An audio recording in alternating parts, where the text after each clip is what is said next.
আগের ভিডিওতে আমরা অ্যামিনোসের প্রিপারেশন করেছি বিভিন্ন সাবস্ট্রেটকে রিডাকশনের মাধ্যমে।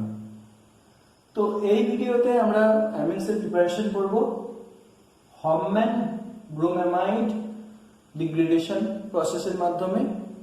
এই প্রসেসটাকে অনেক সময় হফম্যান রিঅ্যারেঞ্জমেন্টও বলা হয়ে থাকে। তো এই প্রসেসে সাবস্ট্রেট হিসেবে একটা আমরা অ্যামাইড নিই। তো প্রথমত এটা বলে নেওয়া দরকার যে এই রিয়াকশনটার নাম এরকম হলো কেন।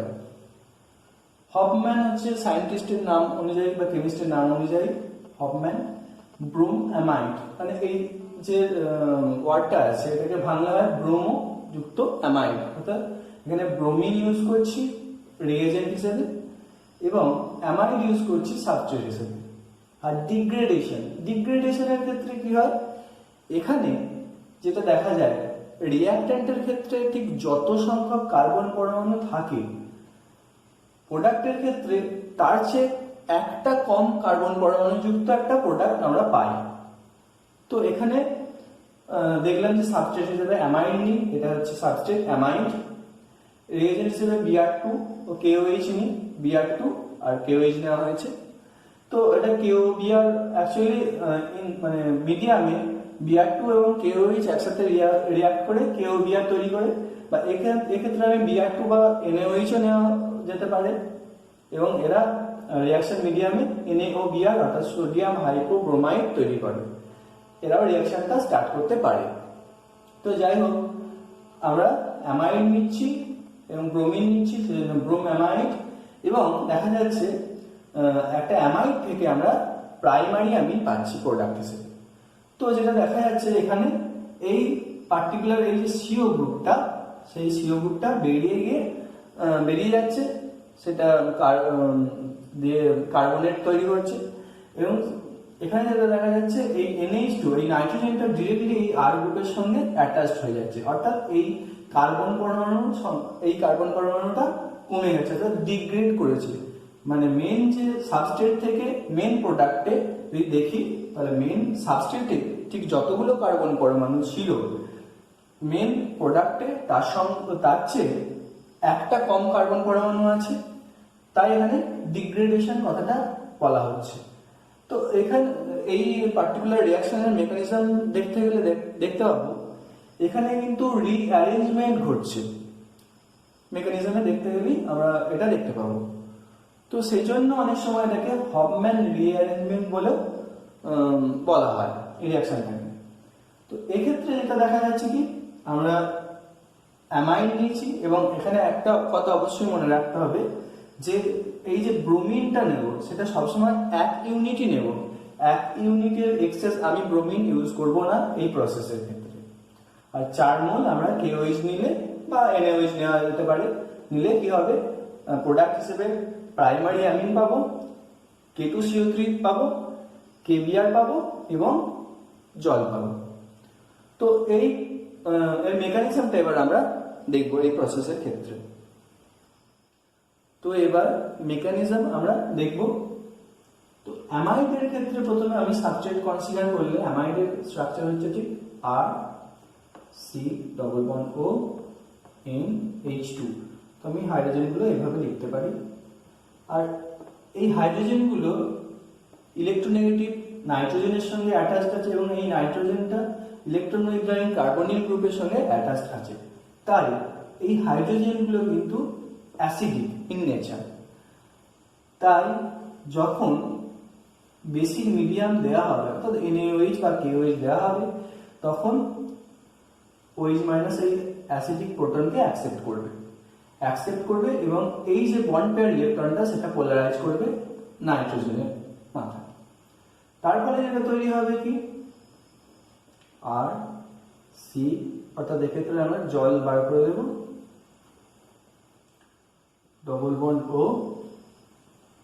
ONH-, অর্থাৎ অ্যানায়ন অফ অ্যামাইড তৈরি হলো এখানে ফার্স্ট। তো নেক্সট স্টেপে কি হবে, ব্রোমিন Br2,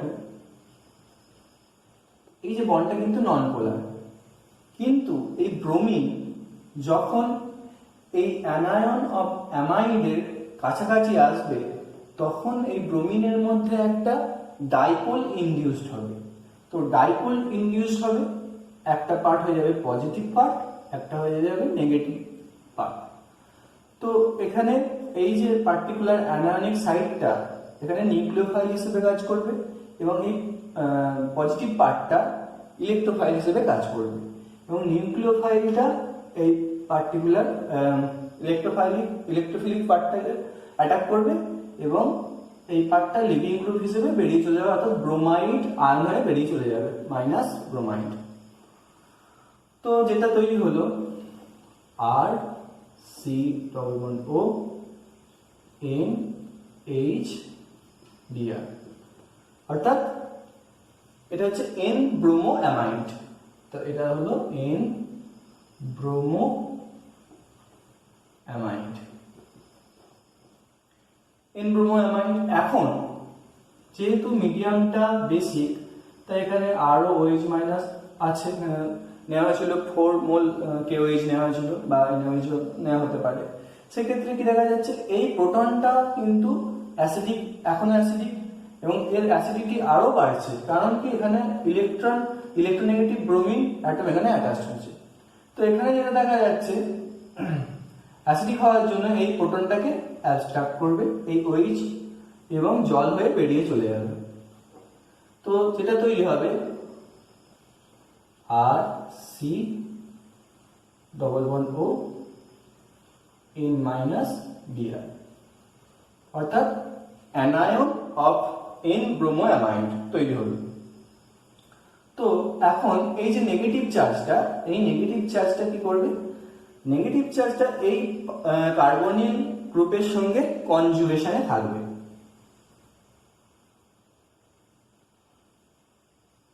তো আমরা সেটা রেজোনেটিং স্ট্রাকচারের ফর্মে লিখতে পারি আর সি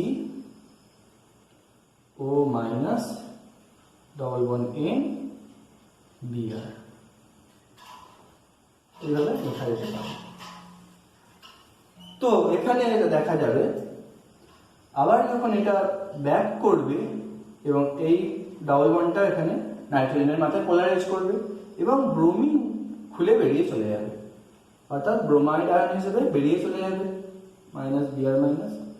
তো যেটা আমরা পাবো সেটা হলো R C double bond O N. তো নাইট্রোজেনের আগে আরো দুটো ইলেকট্রন, মানে আরো একটা ইলেকট্রন পেয়ার ছিল, লোন পেয়ার। তো এখানে দেখা যাচ্ছে নাইট্রোজেনের ক্ষেত্রে এখানে যেটা দেখা যাচ্ছে এই নাইট্রোজেনে 6টা ভ্যালেন্স ইলেকট্রন আছে, এখানে দুটো লোন পেয়ার এবং একটা বন্ড পেয়ার। এবং এই পার্টিকুলার পার্টটা, এই পার্টিকুলার যে সাবস্ট্রেটটা আমরা পেলাম বা ইন্টারমিডিয়েটটা আমরা পেলাম, এটা কিন্তু নিউট্রাল।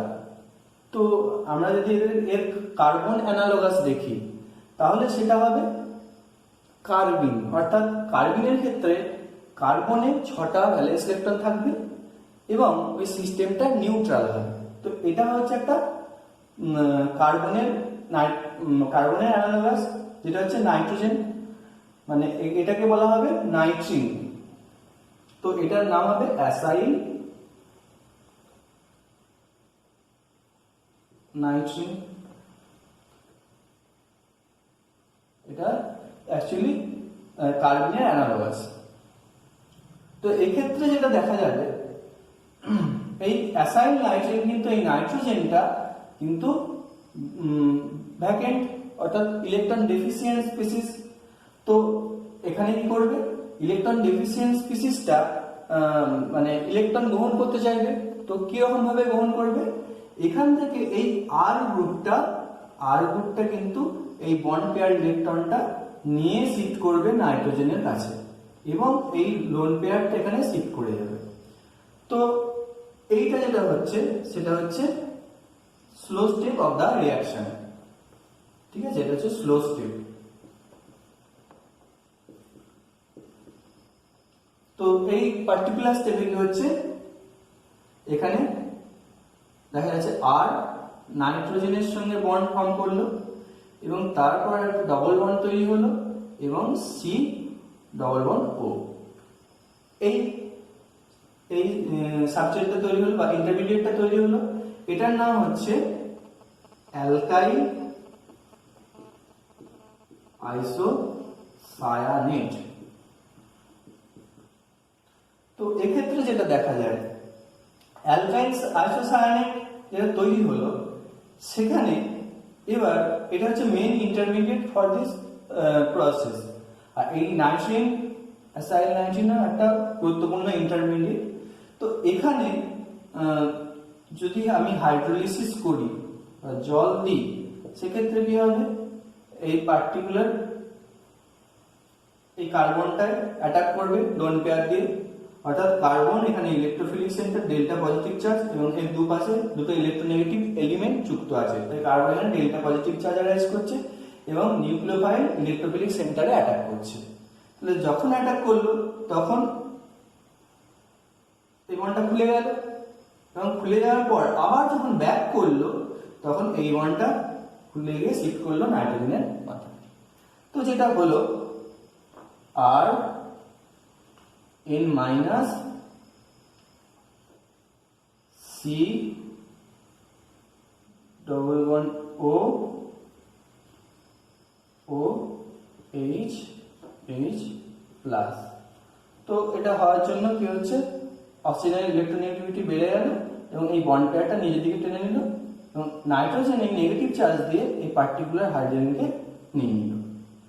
তার ফলে যে প্রোডাক্টটা তৈরি পাওয়া গেল পেলাম আমরা, সেটা হচ্ছে R N H C double bond O O H. এই যে পার্টিকুলার স্পিসিসটা, এটাকে বলা হয় কার্বামিক অ্যাসিড।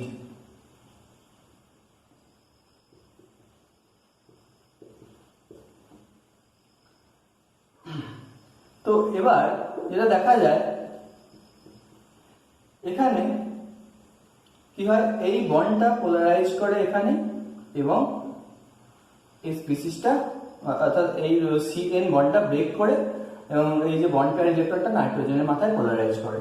তো এটা কেন হয়, কারণ এই প্রসেসের মাধ্যমে দেখা যাচ্ছে CO2 গ্যাস বেরিয়ে যায়, যেটা হচ্ছে এনট্রপিক্যালি ফেভারেবল। অর্থাৎ এই CO2 গ্যাসটা বেরোনোর জন্য টোটাল রিয়াকশনটা কিন্তু স্পন্টেনিয়াস হচ্ছে এবং ফিজিবল হচ্ছে।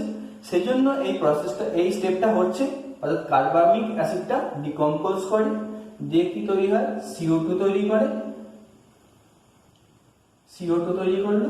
আর এখানে যে নেগেটিভ চার্জটা এলো, সেই নেগেটিভ চার্জ দিয়ে কিন্তু এই প্রোটনটাকে অ্যাবস্ট্রাক্ট করে। তার ফলে কি হয়, আমরা আর NH2 অর্থাৎ অ্যামিন 1 ডিগ্রি অ্যামিন পাই আর CO2 পাই। আর এই যে CO2টা বেসিক মিডিয়ামে কিন্তু এরা K2CO3 অর্থাৎ কার্বনেট ফর্মে থাকে। তো আমরা যে আমাদের যে ডিজায়ারেবল প্রোডাক্ট, সেটা 1 ডিগ্রি অ্যামিন এই প্রসেসের মাধ্যমে পেলাম। তো যদি এটাকে আমি আবার দেখতে চাই তাহলে বলে দিই। তো এখানে প্রথমে আমরা একটা অ্যামাইড নিই, অ্যামাইডের নাইট্রোজেনের সঙ্গে যুক্ত দুটো অ্যাসিডিক হাইড্রোজেন থাকে। তো বেসিক মিডিয়ামে এই অ্যাসিডিক হাইড্রোজেনের একটাকে অ্যাবস্ট্রাক্ট করে প্রথমত এবং জল হয়ে বেরিয়ে চলে যায় এবং এই যে বন্ড পেয়ার ইলেকট্রনটা নাইট্রোজেনের মাথায় পোলারাইজ করে। এখন যেটা তৈরি হলো সেটা হচ্ছে অ্যামাইডের অ্যানায়ন। এই অ্যানায়নের সংস্পর্শে এসে ব্রোমিন, এখানে একটা ডাইপোল ইনডিউস হয় ব্রোমিনের মধ্যে এবং এই অ্যানায়নটার যে নেগেটিভ চার্জটা, সেই নেগেটিভ চার্জটা অর্থাৎ নিউক্লিওফিলিক সেন্টারটা দিয়ে ব্রোমিনের ইলেকট্রোফিলিক সেন্টারে অ্যাটাক করে এবং ব্রোমাইড আয়ন লিভিং গ্রুপ হিসেবে বেরিয়ে চলে যায়। তার ফলে যেটা তৈরি হয় সেটা হচ্ছে এন ব্রোমো অ্যামাইড এই স্পিসিসটা। তো এখন এন ব্রোমো অ্যামাইডের মধ্যেও এখনো পর্যন্ত দেখা যাচ্ছে আর একটা অ্যাসিডিক প্রোটন আছে। তো অ্যাসিডিক প্রোটন থাকার জন্য OH মাইনাস কি করে, অর্থাৎ স্টিল এই মিডিয়ামটা কিন্তু অ্যালকালাইন। তো OH মাইনাস আবার এই অ্যাসিডিক প্রোটনটাকে অ্যাবস্ট্রাক্ট করে জল বার করে দেয় এবং এই মানে anion of N bromo amide তৈরি হয়। আমি প্রথমে বলেছিলাম যে 1 ইউনিট অফ ব্রোমিন আমি ইউজ করব। তো যদি আমি এক্সেস ব্রোমিন ইউজ করি সেক্ষেত্রে কি হবে, এই নেগেটিভ চার্জ দিয়ে আবার ব্রোমিন অ্যাকসেপ্ট করবে, অর্থাৎ এই স্টেপটা আবার হয়ে যাবে, যার ফলে এখানে আবার ব্রোমিন অ্যাড হবে, অর্থাৎ ফার্দার রিঅ্যাকশন ঘটবে না। তো যেটা দেখা গেল এই নেগেটিভ চার্জটা এখানে কনজুগেশনে আছে এই কার্বনিল গ্রুপের সঙ্গে, এবং এরা দুটো রেজোনেটিং স্ট্রাকচার পায় এরকম। তো এই রেজোনেটিং স্ট্রাকচারটা যখন অক্সিজেন এখানে পোলারাইজ করে সি ডবল বন্ড ও আবার বানায়, তখন এই যে সি ডবল বন্ড এনটা ডবল বন্ডটা পাই বন্ডটা ব্রেক করে, এবং ব্রেক করে এই বন্ড পেয়ার ইলেকট্রনটা নাইট্রোজেনের মাথায় পোলারাইজ করে, এবং এখানে থেকে ব্রোমিনটা ব্রোমাইড আয়ন হয়ে বেরিয়ে চলে যায়। তো এর ফলে কি তৈরি হয়, এই ইন্টারমিডিয়েটটা তৈরি হয় যেটার নাম হচ্ছে অ্যাসাইল নাইট্রিন। অর্থাৎ এই যে স্পিসিসটা, এই স্পিসিসটা হচ্ছে কার্বিনের অ্যানালোগাস। তো এটা অ্যাসাইল নাইট্রিন। অ্যাসাইল নাইট্রিনের নাইট্রোজেন হচ্ছে ইলেকট্রন ডেফিসিয়েন্ট। তো ইলেকট্রন ডেফিসিয়েন্ট হওয়ার জন্য এই ইলেকট্রন মানে এর ডেফিসিয়েন্সিটা মেটায় কিভাবে, এই অ্যালকাইল গ্রুপটা, এই পার্টিকুলার অ্যালকাইল গ্রুপটা তার বন্ড পেয়ার এই সি বন্ড পেয়ার ইলেকট্রন নিয়ে শিফট করে এই নাইট্রোজেনে শিফট করে, এবং এই লোন পেয়ার ইলেকট্রনটা এখানে শিফট করে। তো শিফট করার জন্য এখানে যেটা তৈরি হয় alkyls isocyanide, very important intermediate এটা। তো এটা হচ্ছে slow step for this reaction, total রিঅ্যাকশনের জন্য স্লো স্টেপ। তো এবার নেক্সট স্টেপে কি হয়, এই অ্যালকাইল আইসোসায়ানাইডকে যদি হাইড্রোলিসিস করা হয়, তাহলে হাইড্রোলিসিস করলে এখানে ওয়াটার, এখানে নিউক্লিওফাইল, এবং এখানে দুপাশে দুটো মোর ইলেকট্রোনেগেটিভ এলিমেন্ট থাকার জন্য এ কিন্তু ডেল্টা পজিটিভ চার্জ অ্যারাইজ করেছে, এবং ইলেকট্রোফিলিসিটিটা অনেকটা বেশি। তো জল এখানে অ্যাটাক করার ফলে এখানে সিও পাই বন্ডটা ব্রেক করে এবং অক্সিজেনের মধ্যে পোলারাইজ করে, এবং যখন এটা ব্যাক করে তখন এই সিএন বন্ডটা পোলারাইজ করে নাইট্রোজেনে। তার ফলে কি হয়, এই একটা অ্যানায়ন ইন্টারমিডিয়েট তৈরি হয়, মানে অ্যাকচুয়ালি এইটা ভেঙে তৈরি হচ্ছে কার্বামিক অ্যাসিড। কার্বামিক অ্যাসিড থেকে যেটা দেখা যায়, কার্বামিক অ্যাসিডটা ডিকম্পোজ করে দিয়ে কি তৈরি হয়, এখানে 1 মোল CO2 বেরিয়ে যায়, এবং এখানে CO2 গ্যাস বেরোয়, 1 মোল গ্যাস ফর্মে লিখে দেয়, CO2 গ্যাস বেরোয় আর অ্যামিন তৈরি হয়। এখানে যে CO2 গ্যাস ফর্ম করছে, CO2 গ্যাস ফর্ম করার জন্য এই টোটাল প্রসেসটা এন্ট্রপিক্যালি ফেভারেবল, এবং অ্যাজ ওয়েল অ্যাজ এটা থার্মোডাইনামিক্যালি ফিজিবল প্রসেস। অর্থাৎ কার্বামিক অ্যাসিডটা ডিকম্পোজ করে অ্যামিন তৈরি করছে এবং CO2 তৈরি করছে। এই যে CO2টা কিন্তু এই বেসিক মিডিয়ামে এরা মানে কার্বনেট হিসেবে থাকে। তো এখানে একটা দেখলাম অ্যাসাইল নাইট্রিন ইন্টারমিডিয়েট তৈরি হলো। এখানে নাইট্রোজেন ভ্যাকেন্ট, তো এখানে আর শিফট করছে এই ভ্যাকেন্সিটাকে পূরণ করার জন্য। অর্থাৎ এই সংক্রান্ত একটা ব্যাপার বলা যেতে পারে, অর্থাৎ আর অ্যালকাইল গ্রুপটা যত ইলেকট্রন ডোনেটিং হবে, অর্থাৎ নাইট্রোজেনকে যতটা ইলেকট্রন ডোনেট করতে পারবে, তত এই রিঅ্যাকশনের রেটটা কিন্তু বাড়তে থাকবে। এবং যদি এই অ্যালকাইল গ্রুপটা ইলেকট্রন উইথড্রয়িং হয়, সেক্ষেত্রে কি হবে, এই তখন অ্যালকাইল গ্রুপটা নাইট্রোজেন থেকে ইলেকট্রন আরো নিচের দিকে টানবে, তার ফলে কিন্তু রিঅ্যাকশনটা আর ফিজিবল হবে না, অর্থাৎ রিঅ্যাকশনটার রেটটা অনেক কমে যাবে। এখানে আমি 3টে টাইপের অ্যামাইন ইউজ করেছি, যেখানে এই আর গ্রুপটা হচ্ছে এই পার্টটা, এইটার ক্ষেত্রে আর গ্রুপটা হচ্ছে এটা বেনজিন, আর এটার ক্ষেত্রে আর গ্রুপটা হচ্ছে এটা। তো আমরা বললাম যে এখানে নাইট্রোজেনের ক্ষেত্রে এই আর গ্রুপ শিফট করবে এখানে, আর এটা এই লোন পেয়ারটা এখানে শিফট করবে। অর্থাৎ নাইট্রোজেনের ভ্যাকেন্সিটাকে মেটানোর জন্য আর গ্রুপ এখানে শিফট করছে। এবার যদি আর গ্রুপ স্ট্রংলি ইলেকট্রন ডোনেটিং হয়, সেক্ষেত্রে কি হবে, নাইট্রোজেনের ভ্যাকেন্সি অনেকটাই মিটে যাবে। কিন্তু যদি আর গ্রুপ ইলেকট্রন উইথড্রয়িং হয়, তাহলে এই ভ্যাকেন্ট বা ডেফিসিয়েন্ট ইলেকট্রন, মানে ইলেকট্রন ডেফিসিয়েন্সি আছে আগে থেকে নাইট্রোজেনে, এবং এটা ইলেকট্রন উইথড্র করলে নাইট্রোজেনের আরো ডেফিসিয়েন্সি তৈরি হবে, তার ফলে সিস্টেমটা ডিস্টেবিলাইজ হয়ে যাবে, তাহলে রেট অফ রিঅ্যাকশনটা কমে যাবে। তাহলে যদি এই 3টে সাবস্ট্রেট নেওয়া হয়, তাহলে রেট অফ রিঅ্যাকশন কি হবে? প্রথমত দেখা যাক এই OCH3 গ্রুপটার ক্ষেত্রে এখানে -I আছে এবং +R আছে, এবং +R এফেক্টটা -I এর তুলনায় অনেক বেশি।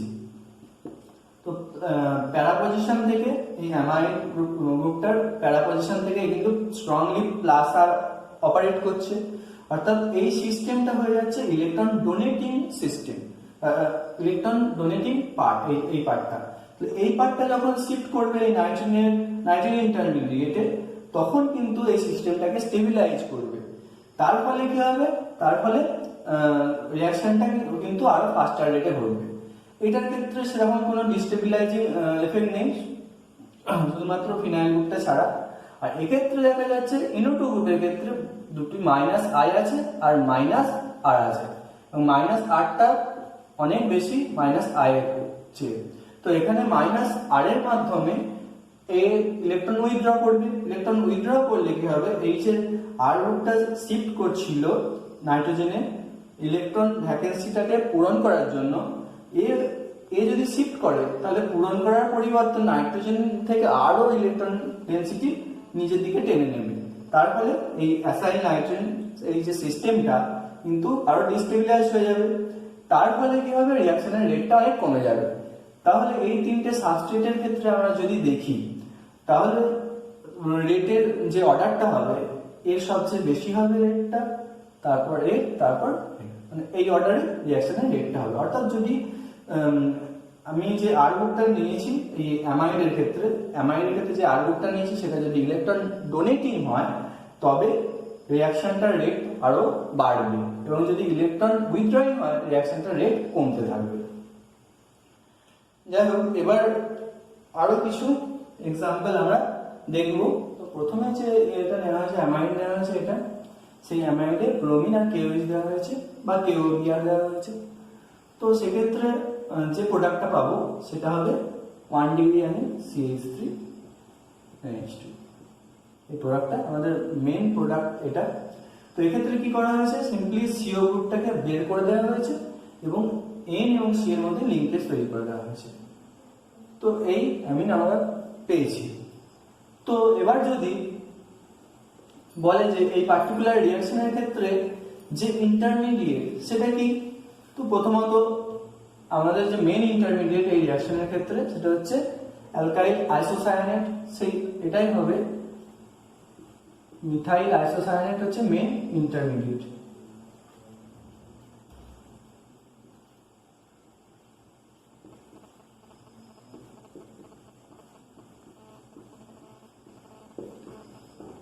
এই যে মিথাইল আইসোসায়ানেট, এই যে গ্যাসটা, এটার একটা হিস্টোরিক্যাল ইম্পর্টেন্স আছে কি না, যে ভোপাল গ্যাস ট্র্যাজেডি হয়েছিল সেক্ষেত্রে যে গ্যাস লিক করেছিল সেটা হচ্ছে এই গ্যাসটা মিথাইল আইসোসায়ানেট, যার ফলে অনেক ক্ষতি হয়েছিল। যাই হোক, তো এরকম ভাবে আমরা CH3NH2 পাবো। আরো দেখি কিছু। তো আমি যদি CH3CH2 এই অ্যামাইডটা নিয়েছি এবং সেম রিএজেন্ট দিয়েছি, তবে কি পাবো, সিম্পলি এটাকে তাড়িয়ে দেবো, CO গ্রুপটাকে বের করে দেবো এবং C আর N এর মধ্যে একটা লিঙ্কেজ তৈরি করে দেবো।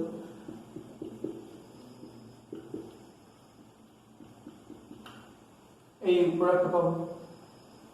এবার যদি আমি এরকম নিই CH3 C++O,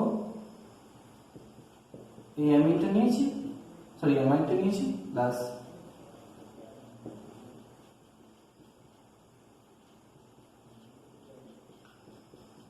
এখান থেকে আমি নাইট্রোজেনগুলোকে আলাদাভাবে চিহ্নিত করার জন্য এটা স্টার দিয়ে রাখলাম, বা এখানে আমি আইসোটোপ নাইট্রোজেনের আইসোটোপ নিলাম নাইট্রোজেন 15। সেক্ষেত্রে কি হবে, এখানে আমি দুটো অ্যামাইড নিয়েছি, সেক্ষেত্রে কি হবে, এখানে কি মিক্সিং হবে? প্রথমত হচ্ছে এখানে কোনো মিক্সিং হবে না, কারণ এই যে পার্টিকুলার রিঅ্যাকশনটা এটা হচ্ছে ইন্ট্রামলিকুলার রিঅ্যাকশন। অর্থাৎ এই যে অ্যামাইনগুলো নিয়েছি তাদের রেসপেক্টিভ অ্যামিন আমরা পাবো।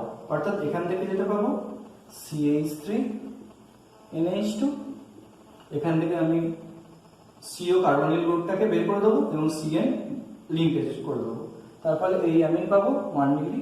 তো আর এক্ষেত্রে এর রেসপেক্টিভ অ্যামিন পাবো, অর্থাৎ CH3CH2 NH2, নাইট্রোজেনটা হচ্ছে আইসোটোপ 15 N15, যেটা নাইট্রোজেনটা হচ্ছে N15। তো এখানে দেখা যাচ্ছে যদি আমি 2 বা তার বেশি সংখ্যক অ্যামাইড নিই তাহলে কিন্তু তাদের মধ্যে কোনো ইন্টারমিক্সিং ঘটবে না, এবং এই যে অ্যামাইডগুলো নিয়েছি তাদের রেসপেক্টিভ অ্যামিন কিন্তু আমরা পাবো। আর একটা বিষয় এখানে বলার আছে যে যদি এই যে অ্যালকাইল গ্রুপটা আমরা নিয়েছি অ্যামাইডের ক্ষেত্রে,